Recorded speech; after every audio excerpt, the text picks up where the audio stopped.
Welcome to the deep dive. Today, we are jumping headfirst into a practice that, well, it often sits right on that edge, doesn't it? Between conventional and maybe unconventional wellness. Yeah, definitely. We've got sources claiming this technique can feel, and they use this phrase, literally magic, life-changing results in just minutes a day. Right. We are talking all about EFT tapping. It's true.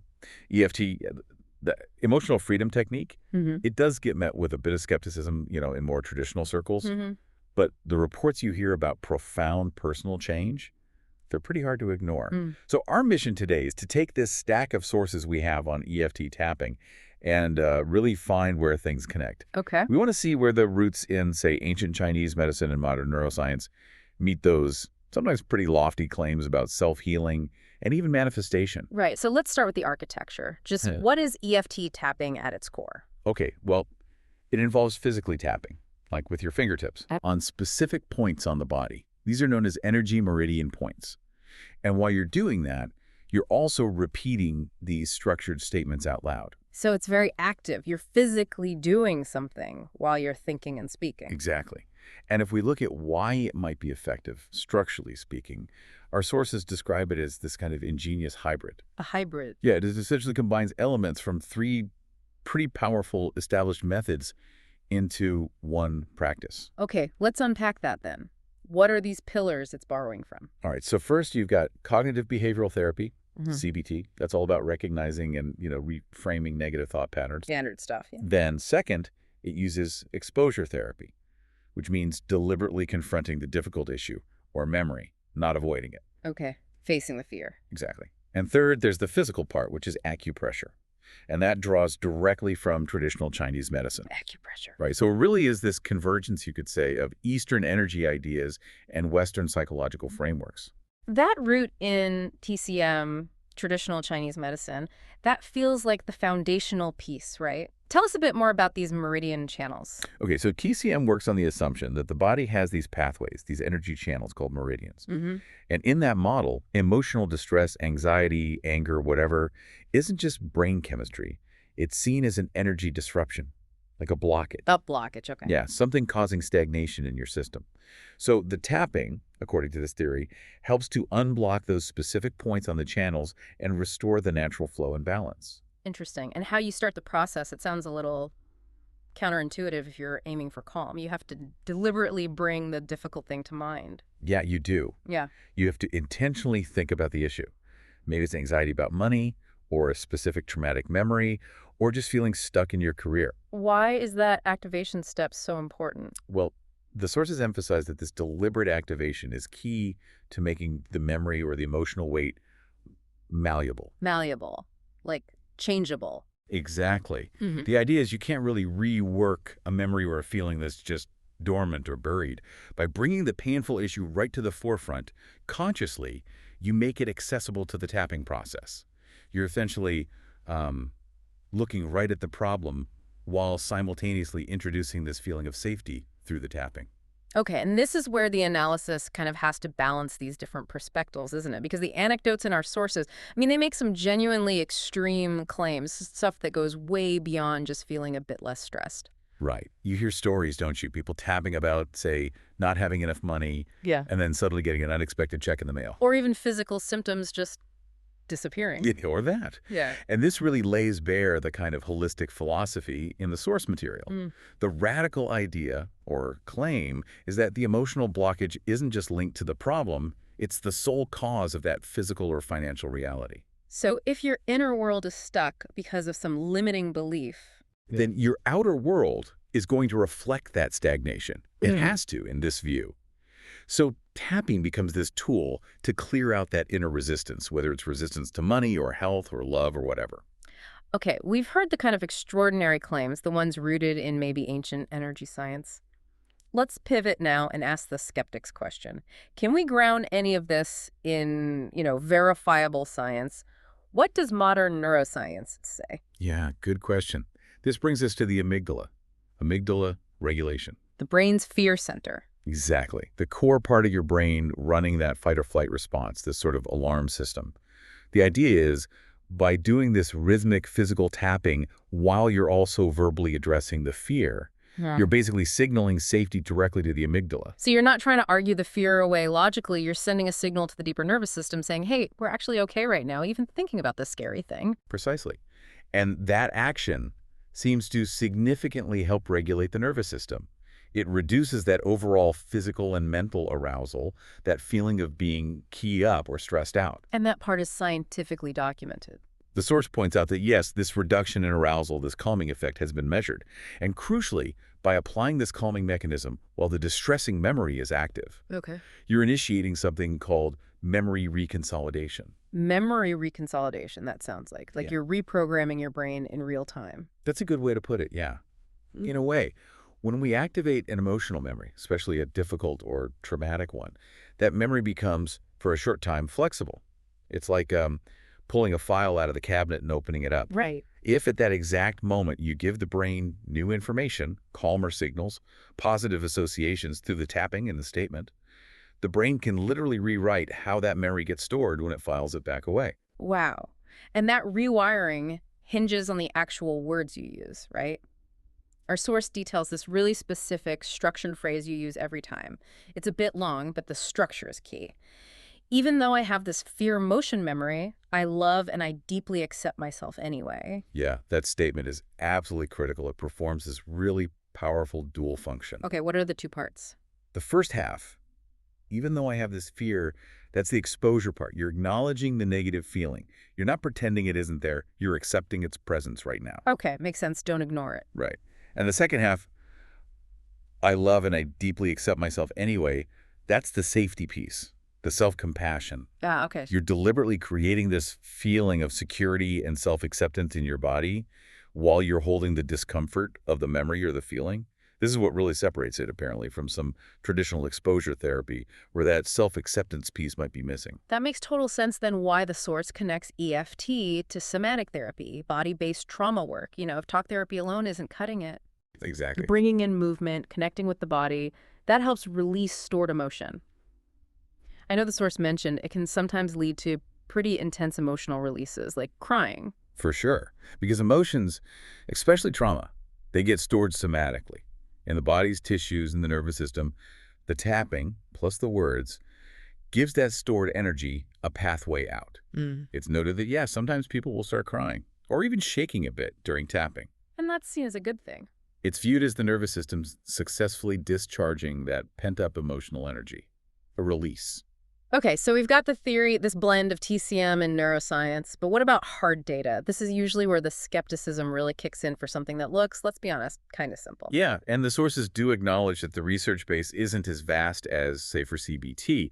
It's still developing. Yeah. But they do cite some specific and pretty promising findings.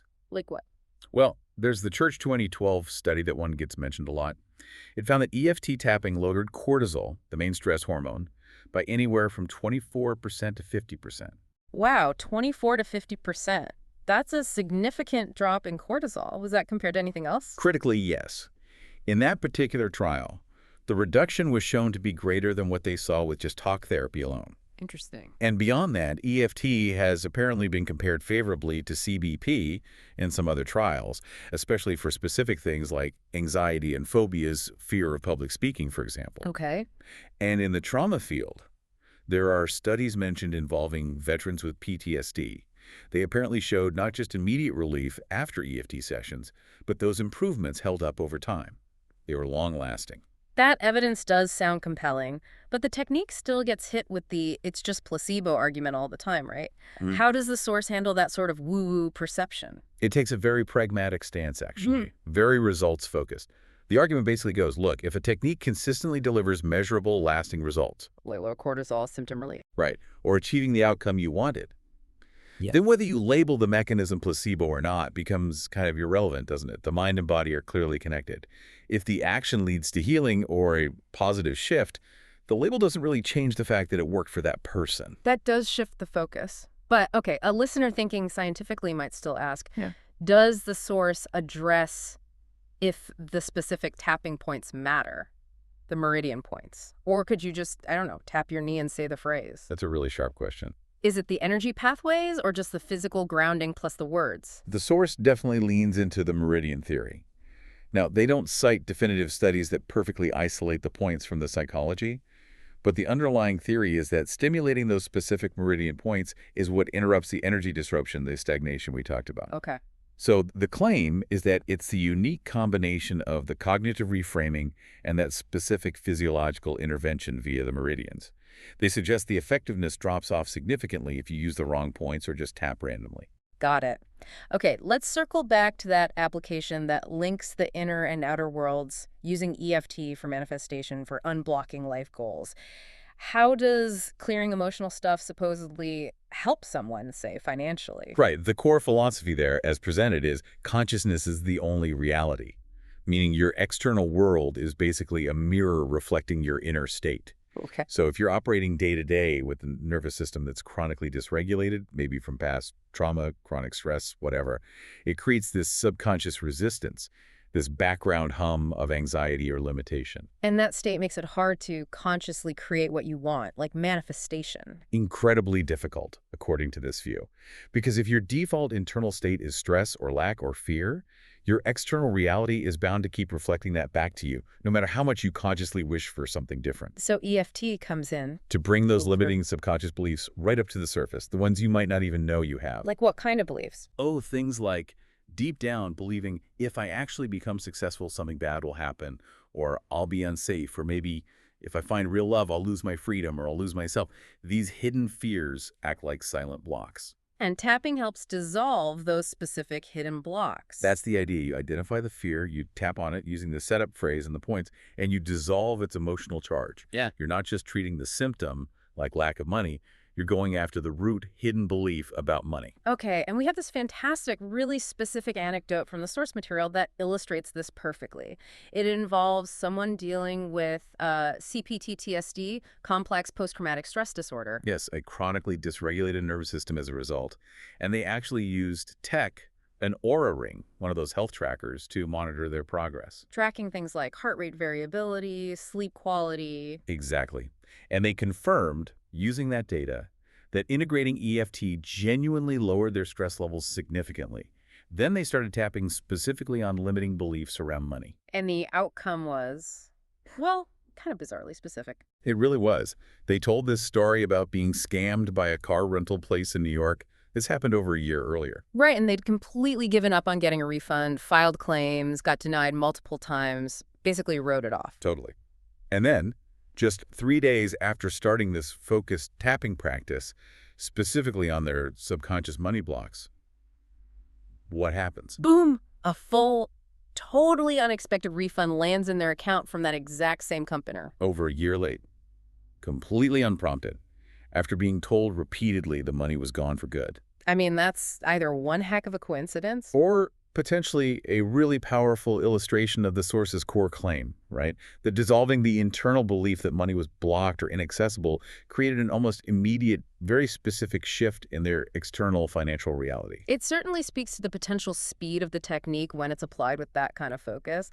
A way to get rapid emotional release that might just change your state almost instantly. That seems to be the promise. So, wrapping this up, what does this all mean for you, the listener? To recap, EFT is pitched as this quick, structured daily practice, often under 10 minutes. It merges that psychological exposure piece with the physical tapping on specific energy points. And the goal is really twofold. One, regulate your nervous system in the moment, bring down that stress. And two, over time, dissolve those sticky subconscious limitations that might be holding you back. The source also had some great practical tips, suggesting EFT works really well as part of a bigger routine. They called it a morning stack. Yeah, like a 30-minute routine maybe. They suggested combining, say, 10 minutes of Kundalini breath work. Okay, for listeners who don't know, that's usually energetic breathing patterns meant to move energy. Exactly. Often used to kind of clear the decks before other practices. So 10 minutes of that, then 10 minutes of tapping, followed by maybe 10 minutes of just quiet meditation. That sounds like a powerful combination. Breath work to stir things up, tapping to process, meditation to integrate. And for people who don't have one specific big trauma to work on, the advice was to focus on more general blocks. Things like chronic procrastination, or maybe deep-seated fears about success, or just that constant background hum of anxiety about the future. You can tailor it. Absolutely. They even mentioned using AI tools like ChatGPT to help you generate personalized tapping scripts based on whatever specific goal or limiting belief you want to tackle. The customization and the efficiency seem key. Once you get the basic structure down, you can adapt it to pretty much any challenge. You can even combine the tapping, they suggested, with other things like positive affirmations or even ancient practices like Ho'oponopono statements. Right. The "I'm sorry, please forgive me, thank you, I love you" to tackle really intense stress or clear emotional congestion fast. Leaning into that core manifestation idea from the source. If your external world truly is just a reflection of your internal world, what might be the deepest, most hidden belief you're holding about success or connection or safety that could be silently blocking you right now? Yeah, if you could pinpoint just one core limiting belief that's running the show behind the scenes, Yeah.